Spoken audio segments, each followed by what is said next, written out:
Here's how you can get better FPS using the new settings that Fortnite have secretly added, that you probably don't know affect your FPS. Changing these settings can help you so much that you can become as good as some of the best Switch players. First, go into your settings and make sure both the boxes under graphics quality are off. Whilst you're on this page, make sure that power saving mode and show FPS are off. You just save delay, you know. For your matchmaking region, make sure it's on the region that you play on, not on auto. I see many people have it on auto and it's kind of a mistake since it can add extra delay. So for me, my matchmaking region is on Europe. However, if you guys play on NA East, set it to NA East.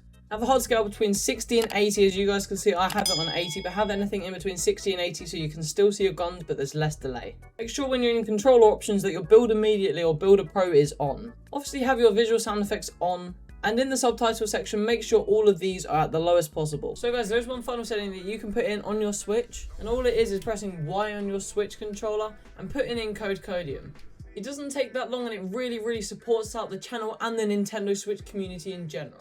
Now that you have little to no lag or delay, here's how you can do stuff to help the Nintendo Switch community grow. Obviously, the larger the Switch community is, the larger the chance of us getting 60 FPSs. The first example is obviously having 30 FPS or some sort of resemblance to the Nintendo Switch community in your name. Obviously, if you want to add me, just add 30 FPS or Switch before your name and just add YouTube Codium. Basically, all these ones you're seeing on my screen are Nintendo Switch players, which is completely crazy for me. Doing this just adds a bit of strength in the Switch community. And obviously it gives you a higher chance of being featured in future videos. So guys, now you want to go into your settings in the bottom right hand corner and go to data management, and you can see that there's a micro SD card and a system memory. Obviously if you don't have a micro SD card this won't work, but if you do, this will work wonders. So what you want to do is go on to move data between console and micro SD card.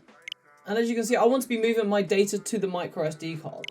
So let's just make sure there is no delay and just get rid of YouTube and put it onto the micro SD card. This doesn't change YouTube at all. It just gives it less delay for Fortnite to run. And obviously this will give you literally no delay or pretty much no lag spikes at all.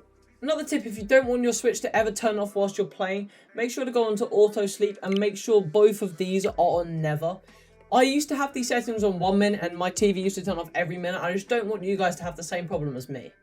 Make sure to keep controller vibration off in your settings because it adds so much delay onto your controller. Make sure your TV resolution is at 1080p and RGB range is at full range. I really hope these settings can make you guys become the best Switch players that you possibly can, because honestly this will help you so much with no lag and no delay. If you guys want to see me 1v1 some of the best Switch players in my community, make sure to check out the video down there. It's an absolute banger. I hope you guys do check it out. But if not, have a good rest of your day. Peace.